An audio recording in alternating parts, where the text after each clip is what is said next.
آج میں جلوہ فارا کا چھٹا باب پڑھ رہی ہوں، جس کا نام ہے ستم ایجاد کرتے ہیں کرم ایجاد ہوتا ہے۔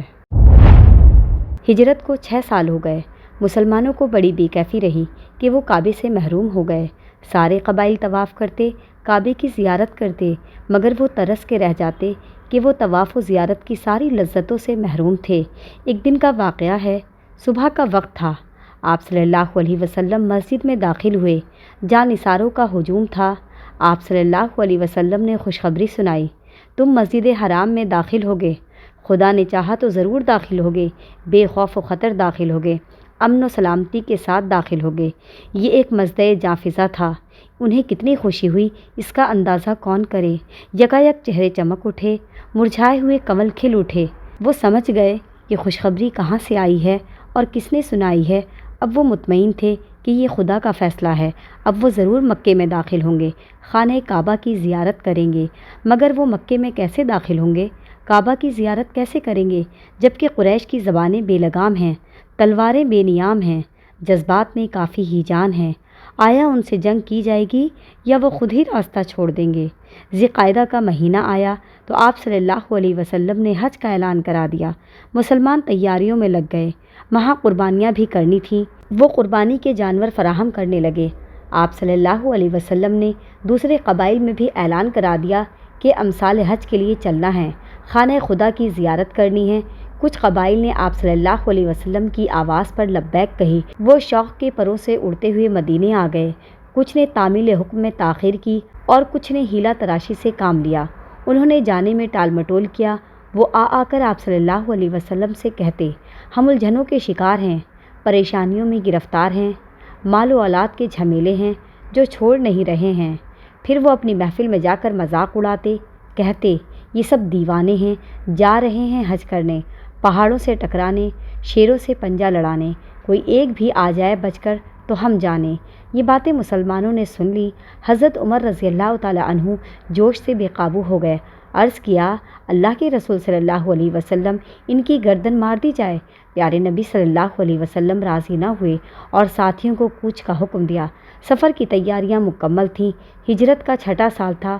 ذی قعدہ کا مہینہ تھا۔ مسلمان مدینے سے نکل پڑے۔ وہ مکہ کے لیے روانہ ہو گئے۔ کچھ قبائل راستے میں آ کر مل گئے۔ سب مل کر 1400 ہو گئے۔ یہ 1400 مسلمان عمرے کا احرام باندھے مکے کی طرف رواں دواں تھے۔ آپ صلی اللہ علیہ وسلم آگے آگے چل رہے تھے، اپنی اونٹنی قصویٰ پر سوار تھے۔ ساتھ میں بی بی ام سلمہ رضی اللہ تعالیٰ عنہا بھی تھیں۔ قربانی کے لیے 70 جانور بھی ساتھ تھے۔ ان میں اونٹ بھی تھے، بکریاں بھی تھیں۔ اسلحے وغیرہ ساتھ نہ تھے، بس تلواریں تھیں، وہ بھی نیام میں۔ چلتے چلتے آپ اسفان پہنچے۔ وہاں پہنچ کر آپ صلی اللہ علیہ وسلم ٹھہر گئے۔ مسلمانوں نے اپنے خیمے لگائے، جانوروں کو باندھا اور چولہے جلا کر کھانا پکانے لگے۔ قریش کو اطلاع ہو گئی، آپ صلی اللہ علیہ وسلم مکے آ رہے ہیں، ساتھ میں جانثاروں کی ایک فوج ہے۔ قریش کے ہاتھوں کے طوطے اڑ گئے۔ کیا محمد صلی اللہ علیہ وسلم مکے آ رہے ہیں؟ وہی محمد صلی اللہ علیہ وسلم جو ہمارے دشمن ہیں، جن سے اتنی خونریز جنگ ہوئی ہے؟ انہوں نے شہسواروں کا ایک لشکر تیار کیا، خالد اور اکرمہ کو کمانڈر بنایا۔ وہ دونوں زوتوی پہنچے، مسلمانوں کی گھات میں بیٹھ گئے۔ مسلمانوں کو کچھ خبر نہ تھی قریش کیا تیاریاں کر رہے ہیں۔ ابھی وہ اسفان میں ہی تھے کہ دور سے گرد اڑتی دکھائی دی۔ کوئی سوار تیزی سے چلا آ رہا تھا۔ سب کی نگاہیں اسی پر جم گئیں، اس لیے کہ وہ مکہ سے آ رہا تھا۔ مکے کی خبروں کا انہیں انتظار تھا۔ کچھ ہی دیر گزری، وہ سوار اب مسلمانوں کے درمیان تھا۔ وہ بنی خزاعہ کا ایک آدمی تھا، اس کا نام تھا بشر بن صفیان۔ آپ صلی اللہ علیہ وسلم نے اس سے قریش کی بابت دریافت کیا، کیونکہ وہ بنی خزاعہ کے سرداروں میں تھا۔ بنی خزاعہ مسلمانوں کے ہمنوا تھے۔ بشر بھی مسلمانوں کا ہمدرد تھا۔ اس پر انہیں پورا اطمینان تھا۔ اس نے عرض کیا، قریش کو آپ صلی اللہ علیہ وسلم کی سفر کی خبر ہو گئی ہے۔ وہ بہت غصے میں ہیں، وہ جوش سے بے قابو ہیں۔ خالد بن ولید سواروں کا بہت بھاری دستہ لے کر نکلا ہے۔ مکہ کے قریب ہی وہ گھات میں بیٹھا ہے کہ آپ صلی اللہ علیہ وسلم وہاں پہنچے اور سب اچانک ٹوٹ پڑے۔ آپ صلی اللہ علیہ وسلم کو یقین ہو گیا، اس خبر کے صحیح ہونے میں کوئی شبہ نہ رہا۔ بشر کی باتیں سن کر آپ صلی اللہ علیہ وسلم کو تکلیف ہوئی۔ فرمایا، افسوس ہے قریش پر، آئے دن کی جنگ انہیں کھا گئی۔ کیا حرج تھا اگر وہ مجھے عرب پر چھوڑ دیتے، اگر مجھ پر ان کا بس چلتا تو ان کا مقصد حاصل تھا، ورنہ یہ لوگ بھی اسلام میں آ جاتے۔ بخدا جو چیز میں لے کر آیا ہوں اس کی راہ میں لڑتا رہوں گا تاکہ اللہ اسے غالب کر دے۔ اے میری قوم، قریش تم سے لڑنے نکلے ہیں، اگر ہم اسی راستے پر چلتے رہے تو ضرور ٹکر ہو جائے گی اور بڑا خون خرابہ ہوگا۔ ہم یہ چاہتے نہیں۔ ہے کوئی جو کسی اور راستے سے لے چلے؟ قبیلہ اسلم کا ایک شخص آگے بڑھا، یہ صحرائی راستوں سے واقف تھا۔ اللہ کے رسول صلی اللہ علیہ وسلم، آپ صلی اللہ علیہ وسلم نے فرمایا، آگے آگے چلو، ہم لوگ تمہارے پیچھے پیچھے چلتے ہیں۔ اس نے آپ صلی اللہ علیہ وسلم کی اونٹنی کی نکیل پکڑی اور عام راستے سے کترا کر چلا۔ یہ راستہ پہاڑوں سے ہو کر گزرتا تھا، بہت ہی کٹھن اور دشوار گزار تھا۔ نہ جانے کن کن مصیبتوں سے یہ قافلہ حدیبیہ پہنچا۔ یہ مکہ سے قریب ہی ایک مقام تھا، تقریباً ایک منزل کے فاصلے پر ایک کنواں تھا جس کو حدیبیہ کہتے تھے۔ گاؤں بھی اسی کنویں کے نام سے مشہور تھا۔ وہاں پہنچ کر آپ صلی اللہ علیہ وسلم کی اونٹنی بیٹھ گئی۔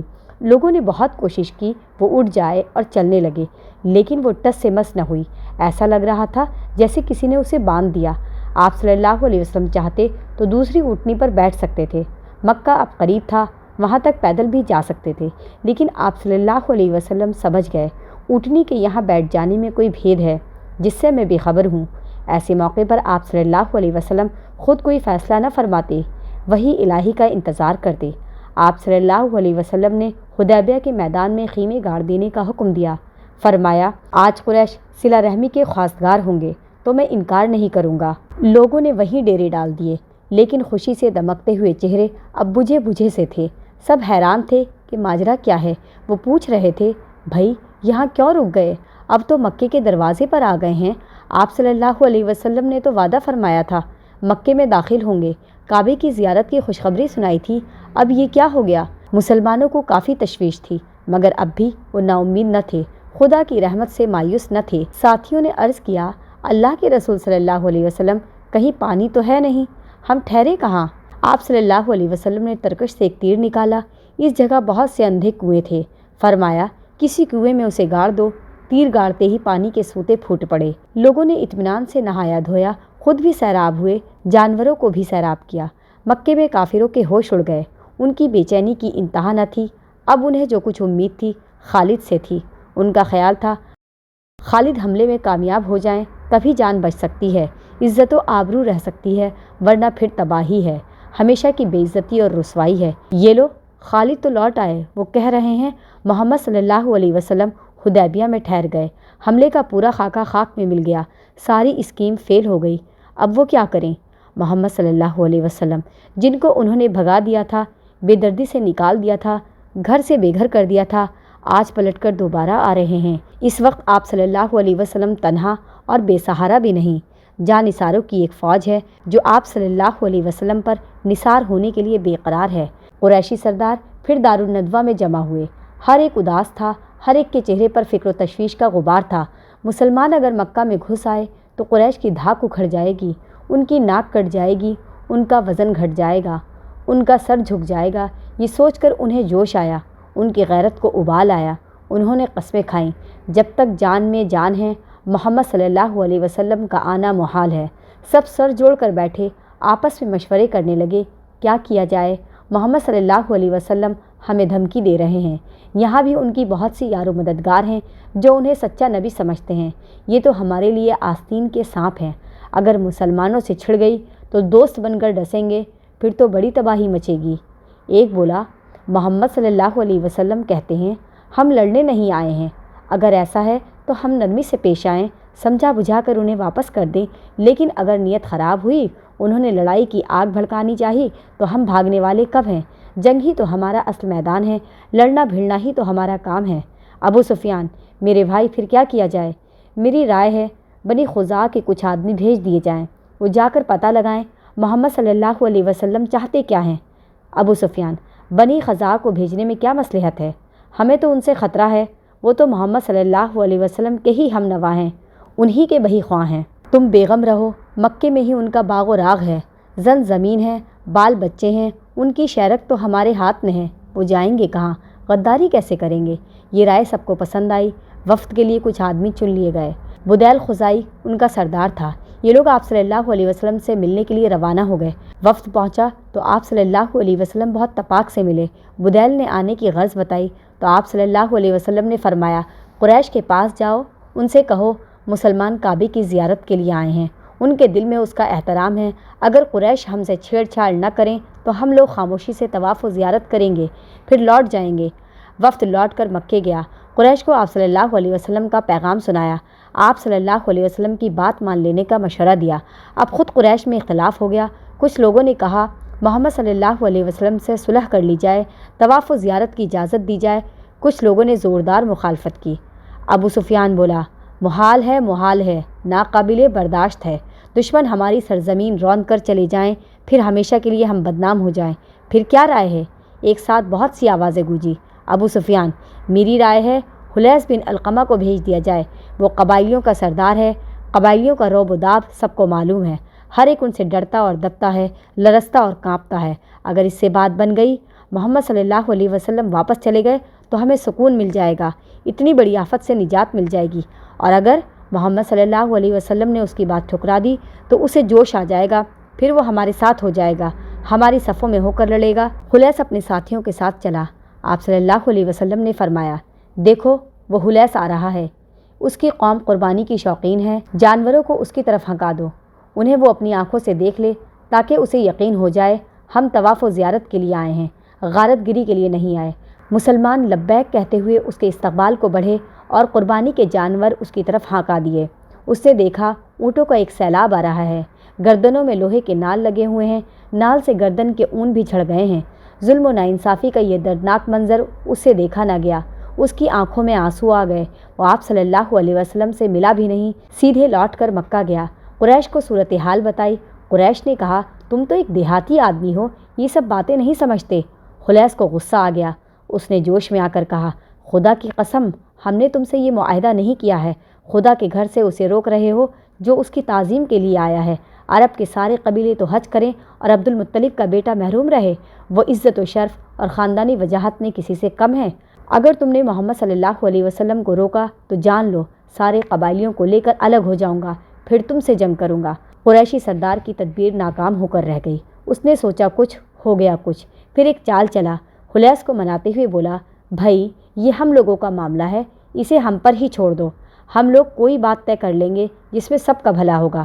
حلیس تیار ہو گیا، اس نے وعدہ کر لیا اس معاملے میں کوئی دخل نہ دے گا۔ قریش نے سوچا اب کسے بھیجیں جو محمد صلی اللہ علیہ وسلم کو سمجھائے، انہیں مکے آنے سے باز رکھے۔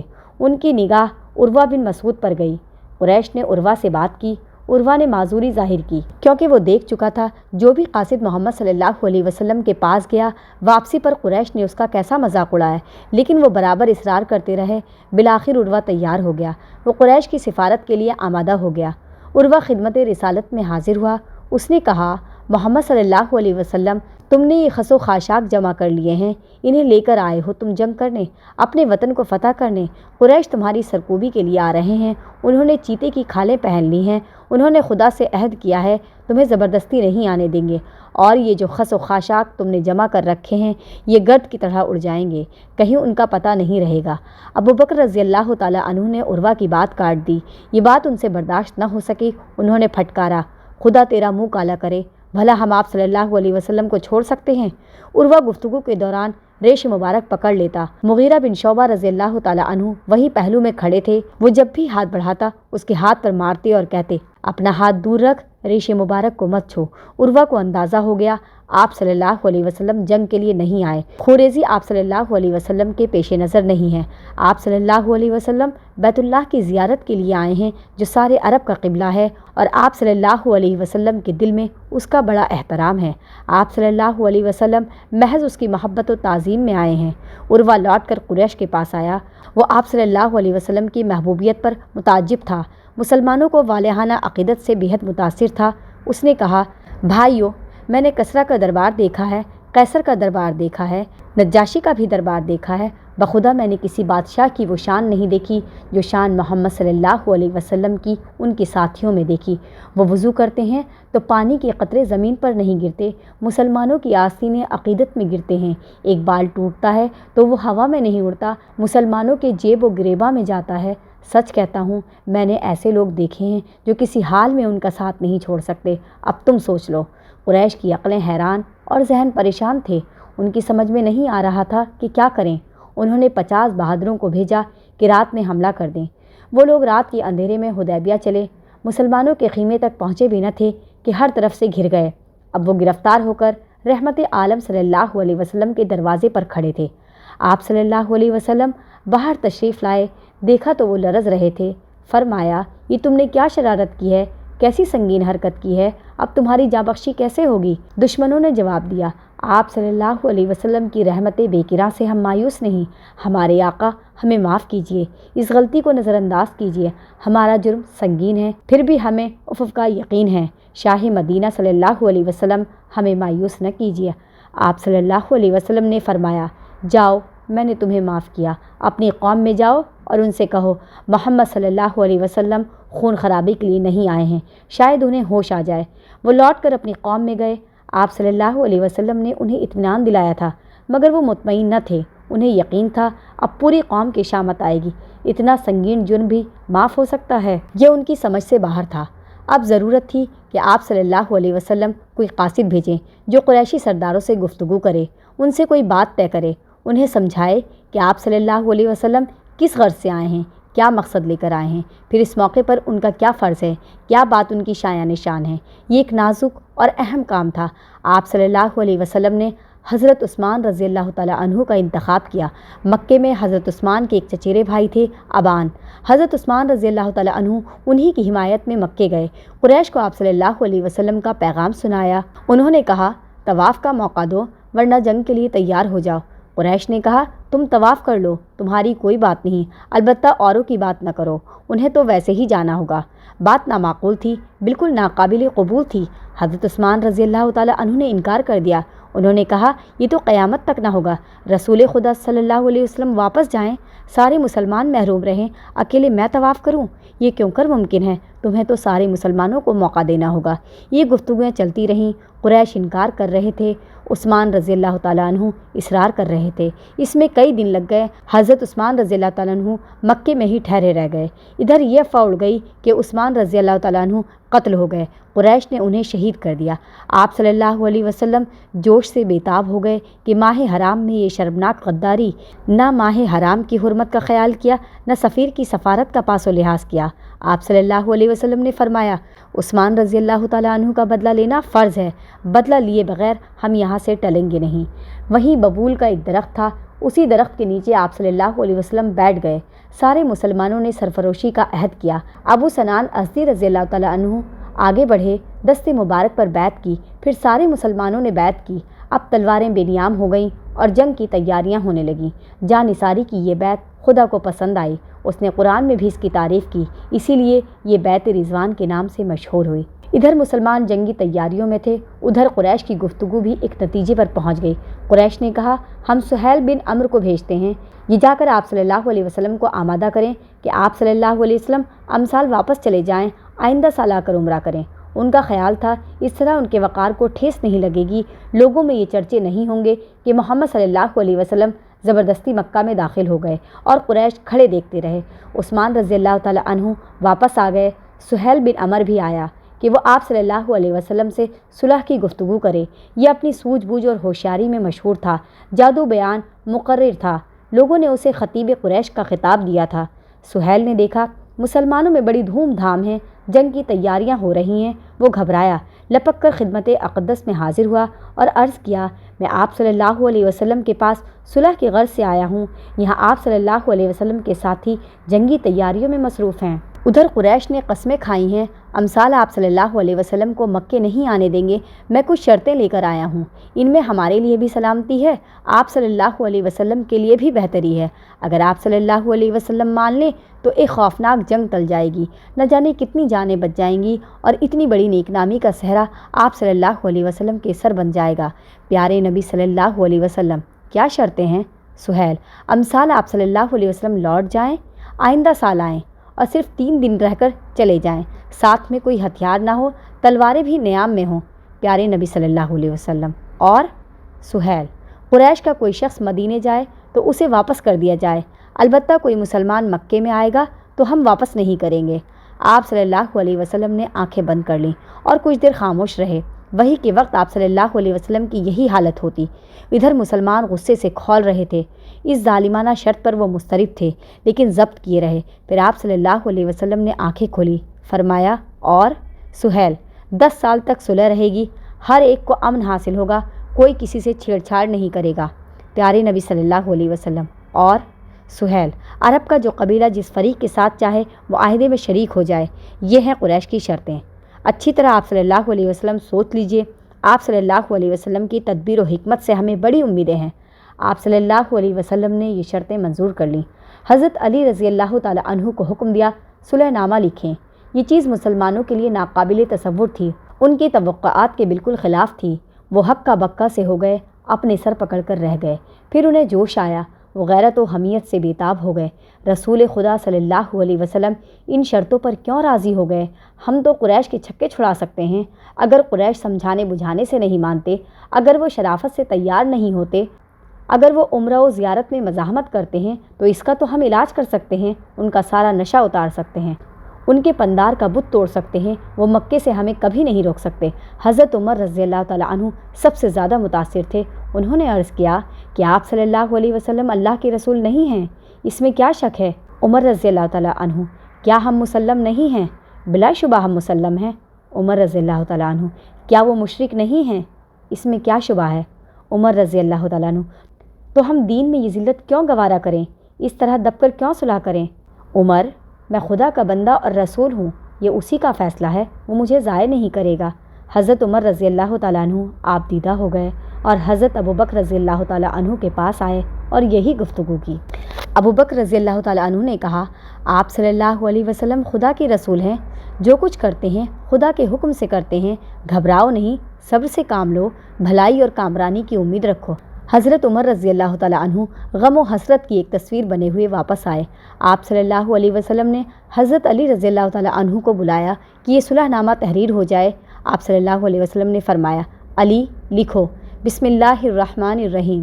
سہیل، ہم بسم اللہ الرحمن الرحیم لکھنے کے عادی نہیں، ہم اس سے ناواقف ہیں، بسمک اللہم لکھا جائے۔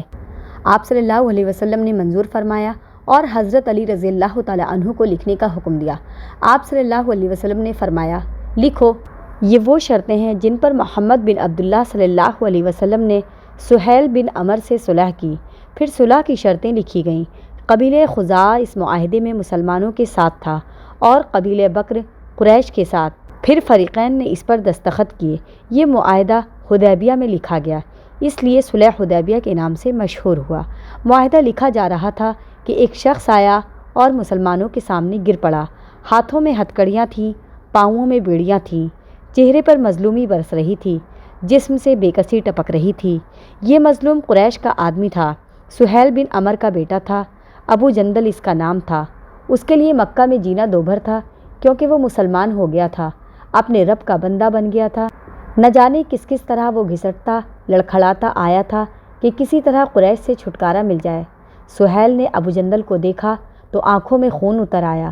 اس نے بڑھ کر ایک تماچا رسید کیا اور غصے میں بڑبڑایا، یہ میرا لڑکا ہے، میں اس کا ولی ہوں، اگر اسے روک لیا گیا تو معاہدے کی خلاف ورزی ہوگی، کوئی بھی قریشی ہو، اسے روکنے کا اب کیا حق ہے؟ پیارے نبی صلی اللہ علیہ وسلم، ابھی معاہدہ لکھا کب گیا؟ سہیل، اگر ایسا ہے تو ہمیں صلح منظور نہیں۔ پیارے نبی صلی اللہ علیہ وسلم، مان جاؤ، انہیں یہیں چھوڑ دو۔ سہیل، ناممکن ہے۔ آپ صلی اللہ علیہ وسلم نے کئی دفعہ کہا مگر وہ تیار نہ ہوا، اپنی ہٹ پر اڑا رہا۔ آپ صلی اللہ علیہ وسلم کو بہت ملال ہوا، کچھ دیر سر مبارک جھکا رہا، پھر آپ صلی اللہ علیہ وسلم نے ابو جندل کی طرف رخ کیا، درد بھرے لہجے میں فرمایا، ابو جندل صبر کرو، خدا ضرور کوئی راہ نکالے گا، اب صلح ہو چکی، ہم بدعہدی نہیں کر سکتے۔ سہیل نے بیٹے کی گردن پکڑی اور گھسیٹتا ہوا چلا۔ ابو جندل مسلمانوں کو پکارتے رہے، درد بھری آواز سے کہتے رہے، مسلمانوں، کیا پھر مجھے اسی حالت میں دیکھنا چاہتے ہو؟ میں اسلام لا چکا ہوں، کیا پھر مجھے کافروں کے پنجے میں دے رہے ہو؟ مسلمان یہ منظر دیکھ کر تڑپ اٹھے۔ حضرت عمر رضی اللہ تعالیٰ عنہ سے رہا نہ گیا، انہوں نے تلوار لی اور ابو جندل کی طرف بڑھے کہ لو اپنی مدافعت کرو، لیکن ابو جندل نے ہمت نہ کی، زبردستی انہیں مکے لے جایا گیا۔ ادھر مسلمان غم و غصے سے سلگتے رہے۔ مسلمانوں نے وہیں جانوروں کی قربانیاں کی، پھر وہ مدینے لوٹ آئے، وہ مکے نہ جا سکے۔ واپسی کے وقت مسلمانوں کی وہ کیفیت نہ تھی جو مدینے سے روانگی کے وقت تھی۔ وہ مدینے سے چلے تھے تو بہت حشاش بشاش تھے۔ جس کعبے کے لیے ان کی نگاہیں ترس گئی تھیں، جس کے حج و زیارت سے وہ برسوں سے محروم تھے، اس کی زیارت کے لیے وہ شوق کے پروں سے اڑ رہے تھے، مگر واپسی میں ان کے چہرے بجھے بجھے سے تھے۔ وہ بہت اداس اور بے کیف تھے۔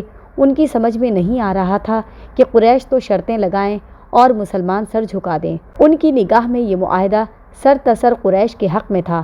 مسلمانوں کا اس میں کچھ فائدہ نہ تھا بلکہ سراسر نقصان تھا۔ ابو جندل کا دردناک حادثہ بھی نگاہوں میں پھر رہا تھا۔ وہ آنکھوں کی نیند اور دن کا چین غارت کر رہا تھا۔ پھر وہ زیارت کعبہ کے شوق میں نکلے تھے۔ وہ کعبے کی زیارت بھی نہ کر سکے، الٹے وہ ایک ایسے معاہدے کے پابند ہو گئے جو ان کی غیرت و حمیت کے بالکل منافی تھا۔ اس کا کیا راز تھا، کیا اس میں حکمت تھی، یہ چیز مسلمانوں کی سمجھ سے باہر تھی۔ حضرت عمر رضی اللہ تعالیٰ عنہ نے آپ صلی اللہ علیہ وسلم سے پوچھا بھی، لیکن کوئی جواب نہ ملا۔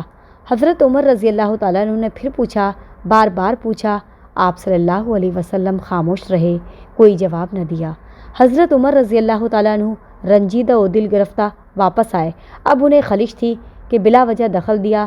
حضور صلی اللہ علیہ وسلم نے قریش کی شرطیں منظور کی تو وہیں سر تسلیم کیوں نہ خم کر دیا؟ انہیں اس فیصلے پر کیوں اضطراب ہوا؟ آپ صلی اللہ علیہ وسلم سے بار بار کیوں سوال کیا؟ یقیناً یہ حرکت ناگوار گزری ہوگی، آپ صلی اللہ علیہ وسلم کو اس سے تکلیف پہنچی ہوگی۔ حضرت عمر رضی اللہ تعالیٰ عنہ قافلے کے ساتھ چل رہے تھے۔ شان رسالت میں جو کوتاہی ہوئی تھی، اس موقع پر جو لغزش ہوئی تھی، اس پر وہ نادم تھے، شرمندہ تھے، خدا سے عفو و کرم کے طالب تھے۔ یکایک کانوں میں آواز آئی، عمر، اللہ کے رسول صلی اللہ علیہ وسلم یاد کر رہے ہیں۔ حضرت عمر رضی اللہ تعالیٰ عنہ کے قدم آپ صلی اللہ علیہ وسلم کی طرف بڑھنے لگے، مگر دل دھک دھک کر رہا تھا کہ کہیں کوئی وحی نہ آ گئی ہو، خدا کا عطاب نہ آ گیا ہو۔ پہنچے تو چہرے مبارک چمک رہا تھا، کندن کی طرح دمک رہا تھا، گلاب کی طرح کھلا ہوا تھا۔ آپ صلی اللہ علیہ وسلم نے فرمایا، عمر، مجھ پر ایک سورہ نازل ہوئی ہے، بڑی ہی لذیذ، بہت ہی پرکیف، بڑی ہی مسرت بخش، دنیا کی بڑی سے بڑی لذت بھی اس کے سامنے ہیچ ہے۔ پھر آپ صلی اللہ علیہ وسلم نے یہ آیتیں سنائیں، اِنَّا فَتَحْنَا لَكَ فَتْحًا مُبِينًا لِيَغْفِرَ لَكَ اللَّهُ مَا تَقَدَّمَ مِن ذَنبِكَ وَمَا تَأَخَّرَ وَيُتِمَّ نِعْمَتَهُ عَلَيْكَ۔ یہ آیتیں حضرت عمر رضی اللہ تعالیٰ عنہ نے بھی سنی، سارے مسلمانوں نے بھی سنی۔ سب کے دل بلیوں اچھلنے لگے۔ انہیں جو کچھ رنج تھا، ملال تھا، سب کافور ہو گیا، انہیں اطمینان ہو گیا۔ آپ صلی اللہ علیہ وسلم نے قریش سے جو معاہدہ کیا ہے اس میں ان کا کوئی گھاٹا نہیں، فائدہ ہے، وہ ان کے لیے شکست نہیں، فتح مبین کا پیش خیمہ ہے، گرچہ اس کی حکمتیں اور برکتیں بھی ان سے مخفی ہیں۔ مسلمانوں نے عرض کیا، اللہ کے رسول صلی اللہ علیہ وسلم، آپ صلی اللہ علیہ وسلم نے وعدہ فرمایا تھا ہم بیت اللہ کی زیارت کریں گے، اس کا طواف کریں گے، مگر یہ وعدہ پورا نہ ہوا، بس اسی کا ہمیں ملال تھا۔ رسول خدا صلی اللہ علیہ وسلم، کیا میں نے کہا تھا اسی سفر میں؟ مومنین، نہیں، اللہ کے رسول صلی اللہ علیہ وسلم، یہ تو نہیں فرمایا تھا۔ رسول خدا صلی اللہ علیہ وسلم، تو اطمینان رکھو، وہ وعدہ پورا ہوگا۔ دیر سویر تم مکے میں داخل ہوگے، خانہ کعبہ کا طواف کرو گے، اس کے دیدار جمال سے اپنی آنکھیں ٹھنڈی کرو گے۔ مسلمان مدینے آ گئے۔ ابھی وہ پہنچے ہی تھے کہ قریش کا ایک اور آدمی بھاگ کر آیا۔ یہ مسلمان ہو چکا تھا۔ یہ تھے ابو بصیر رضی اللہ تعالیٰ عنہ۔ یہ آئے تھے تاکہ مسلمانوں کے ہاں پناہ مل جائے۔ بہت ہی مخلص اور نیک دل مسلمان تھے، کافروں کے ظلم سے تنگ آ کر بھاگے تھے۔ پیچھے پیچھے دو آدمی اور آئے، یہ دونوں قبیلے بنی عامر کے تھے۔ ابو بصیر رضی اللہ تعالیٰ عنہ کے اولیاء نے انہیں بھیجا تھا، ساتھ میں آپ صلی اللہ علیہ وسلم کے نام ایک خط بھی تھا، اس میں صلح حدیبیہ کا حوالہ تھا۔ ابو بصیر رضی اللہ تعالیٰ عنہ کی واپسی کا مطالبہ تھا۔ آپ صلی اللہ علیہ وسلم نے فرمایا، ابو بصیر، قریش سے ہمارا معاہدہ ہے، ہم معاہدے کی خلاف ورزی نہیں کر سکتے، دین میں بدعہدی حرام ہے، جاؤ اپنی قوم میں واپس جاؤ۔ ابو بصیر، اللہ کے رسول صلی اللہ علیہ وسلم، آپ مجھے مشرکین کے پاس لوٹائیں گے، ان کے مظالم کا تختہ مشق بنائیں گے؟ اللہ نے مجھے بچا لیا، ان کے چنگل سے نکال لیا، اب دوبارہ مجھے؟ پیارے نبی صلی اللہ علیہ وسلم، گھبراؤ نہیں، صبر کرو، اللہ کوئی راہ پیدا کرے گا۔ اور بھی کمزور مومنین ہیں، وہ بھی نشانۂ ستم بن رہے ہیں، اللہ ان لوگوں کو ضائع نہیں کرے گا، جاؤ واپس چلے جاؤ۔ آپ صلی اللہ علیہ وسلم نے اس غریب کو حوالے کر دیا، کلیجے پر سل رکھ کر واپس کر دیا۔ دونوں نے انہیں قید کیا اور ساتھ لے کر مکے چلے۔ مسلمان حسرت و افسوس سے تکتے رہے، ان کی مظلومی پر روتے رہے، اپنی بے بسی پر آنسو بہاتے رہے۔ ابو بصیر رضی اللہ تعالیٰ عنہ کی آنکھوں میں آنسو تھے۔ مسلمانوں نے تسلی دی، ابو بصیر گھبراؤ نہیں، اللہ ضرور کوئی راہ پیدا کرے گا۔ دونوں آدمی روانہ ہو گئے۔ ابو بصیر رضی اللہ تعالیٰ عنہ کو لے کر ذوالحلیفہ پہنچے۔ تکان کافی آ چکی تھی، دم لینے کے لیے ٹھہر گئے۔ ابو بصیر نے ایک سے کہا، ذرا اپنی تلوار دکھانا۔ اس آدمی نے تلوار دے دی۔ ابو بصیر رضی اللہ تعالیٰ عنہ نے اسے وہیں تہہ تیغ کر دیا۔ دوسرا بھاگ کھڑا ہوا، وہ بھاگا ہوا سیدھے مدینے آیا۔ وہ مسجد میں داخل ہوا تو آپ صلی اللہ علیہ وسلم کی نگاہ پڑ گئی۔ فرمایا، یہ شخص کچھ خوف زدہ ہے۔ پھر آپ صلی اللہ علیہ وسلم نے پوچھا، ارے بھائی کیا بات ہے، خیریت تو ہے، کیا ہوا؟ اس نے کہا، آپ صلی اللہ علیہ وسلم کے آدمی نے غضب کیا، اس نے میرے ساتھی کو قتل کر دیا، میں اپنی جان بچا کر بھاگا، ورنہ میرا بھی وہی حشر ہوتا۔ اتنے میں ابو بصیر رضی اللہ تعالیٰ عنہ بھی آ پہنچے۔ وہ عامری کی تلوار اپنی گردن میں حمائل کیے ہوئے تھے۔ انہوں نے عرض کیا، اللہ کے رسول صلی اللہ علیہ وسلم، آپ صلی اللہ علیہ وسلم نے اپنا فرض پورا کر دیا، مجھے ان لوگوں کے حوالے کر دیا، اب آپ صلی اللہ علیہ وسلم پر کوئی ذمہ داری نہیں۔ مجھے ان سے خطرہ تھا، اپنی جان کے بارے میں اندیشہ تھا، میں نے خود اپنا بچاؤ کر لیا۔ پھر وہ مدینے سے چلے گئے کہ اپنے لیے کوئی پناہ گاہ تلاش کریں۔ مدینے میں وہ نہیں ٹھہر سکتے تھے کہ معاہدے کی خلاف ورزی ہوتی۔ مکے جانے کا بھی سوال نہ تھا۔ وہ ریگستان کی خاک چھانتے رہے، پھر سمندر کے ساحل پر پہنچے اور وہیں ٹھہر گئے۔ ساتھ میں کچھ کھجوریں تھیں، ان پر گزارا کرتے۔ کبھی ساحل پر کچھ مچھلیاں آ جاتیں، ان سے اپنی بھوک مٹاتے۔ مکے میں اور بھی مسلمان تھے، وہ قریش کی بے دردیوں کا نشانہ بن رہے تھے۔ معاہدے کی رو سے وہ مدینے نہیں جا سکتے تھے۔ انہیں معلوم ہوا ایک نیا ٹھکانہ پیدا ہو گیا ہے۔ وہ سب بھاگ بھاگ کر وہیں آ گئے۔ اب ایک طاقتور ٹولی تیار ہو گئی جس نے قریش کے قافلوں کا ناک میں دم کر دیا۔ صلح حدیبیہ کی وجہ سے اب مدینے کے مسلمانوں سے تو کوئی اندیشہ تھا نہیں، اس لیے وہ قافلے ساحلی راستے کو ہی ترجیح دیتے کہ وہ ہموار اور آسان تھا۔ یہ پناہ گزین ان قافلوں پر چھاپے مارتے، سارا سامان لوٹ لیتے اور پہاڑی دروں میں جادو پکتے۔ اس ٹولی نے قریش کا ناطقہ بند کر دیا۔ ان کے کنے ڈھیلے ہو گئے۔ اب انہیں محسوس ہوا کہ جس شرط کی وجہ سے انہیں اپنا سر اونچا نظر آ رہا تھا، وہی شرط وبال جان بن گئی۔ نہ یہ اسلام کا چراغ گل کر سکے، نہ مسلمانوں کو اپنے ہاں قید رکھ سکے، اور نہ اب ان کے چھاپوں کی تاب لا سکے۔ قریش نے عاجز آ کر درخواست کی، ہم اپنی شرط سے باز آئے، خدا را ہم پر کرم کیجیے۔ ساحل پر جو پناہ گزین ہیں انہیں اپنے ہاں بلا لیجیے، ہمیں ان کی آفتوں سے نجات دیجیے۔ آپ صلی اللہ علیہ وسلم نے ان مسلمانوں کو مدینے بلا لیا۔ اس طرح جو شرط مسلمانوں کے لیے سب سے زیادہ تکلیف دہ تھی، جسے سن کر وہ غیرت و حمیت سے بے تاب ہو گئے تھے، جسے وہ اپنے لیے کھلی ہوئی توہین سمجھ رہے تھے، اس شرط سے قریش خود ہی دستبردار ہو گئے۔ اب مسلمان پوری آزادی سے مدینے آتے، راستے میں کوئی چھیڑ چھاڑ نہ ہوتی۔ اس سے مسلمانوں کو بڑا زبردست فائدہ ہوا۔ اب مسلمانوں کو اندازہ ہوا کہ صلح حدیبیہ جسے وہ کھلی ہوئی ہار سمجھ رہے تھے، کتنی بڑی جیت ثابت ہوئی۔ اس صلح کے اندر کتنی زبردست حکمتیں تھیں جو اب تک نگاہوں سے اوجھل تھیں۔ یہاں ایک اور بات قابل ذکر ہے، یہ شرط صرف مردوں کے لیے تھی، مسلم خواتین اس سے مستثنیٰ تھیں۔ اگر کوئی قریشی مدینے آیا تو اسے واپس کر دیا گیا، مگر کوئی خاتون آئی تو اسے واپس نہیں کیا گیا۔ عقبہ کی بیٹی ام کلثوم مکے میں تھی، یہ اسلام لا چکی تھی، مگر گھر والوں کو اطلاع نہ تھی۔ تنیم کی طرف کوئی دیہات تھا، وہاں ان کے کچھ عزیز و اقارب تھے، یہ کبھی کبھی ان لوگوں سے ملنے جایا کرتی۔ ایک روز انہوں نے گھر والوں سے کہا، میں تنیم جا رہی ہوں۔ پھر وہ مکے سے باہر آئیں اور مدینے روانہ ہو گئیں کہ وہاں جا کر پناہ لیں اور آزاد اسلامی زندگی بسر کریں۔ راستے میں ایک آدمی ملا، یہ قبیلے خزاعہ کا آدمی تھا، بڑا شریف اور لائق اعتماد تھا، ام کلثوم کا بہی خواں تھا۔ اسے انہوں نے بتا دیا کس ارادے سے نکلی ہیں اور ان کی منزل کیا ہے۔ اس آدمی نے ام کلثوم کو سراہا، ان کے فیصلے کا خیر مقدم کیا اور خیر و عافیت سے انہیں مدینے پہنچا دیا۔ ام کلثوم رضی اللہ تعالیٰ عنہ ام سلمہ رضی اللہ تعالیٰ عنہ کے ہاں ٹھہری۔ یہ آپ صلی اللہ علیہ وسلم کی پاک بیوی تھیں۔ انہیں اپنے اسلام کی خوشخبری سنائی، نیز اندیشہ ظاہر کیا کہیں آپ صلی اللہ علیہ وسلم انہیں بھی واپس نہ کر دیں۔ آپ صلی اللہ علیہ وسلم آئے تو ام سلمہ رضی اللہ تعالیٰ عنہ نے یہ واقعہ بیان کیا۔ ام کلثوم رضی اللہ تعالیٰ عنہ کے قبول اسلام کی مزہ سنایا۔ ام کلثوم رضی اللہ تعالیٰ عنہ کو جو اندیشہ تھا اس کا بھی تذکرہ کیا۔ آپ صلی اللہ علیہ وسلم نے اطمینان دلایا، وعدہ کیا ایسا نہیں ہوگا۔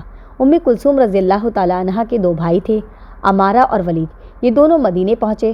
ام کلثوم کی واپسی کا مطالبہ کیا، آپ صلی اللہ علیہ وسلم نے یہ مطالبہ رد کر دیا۔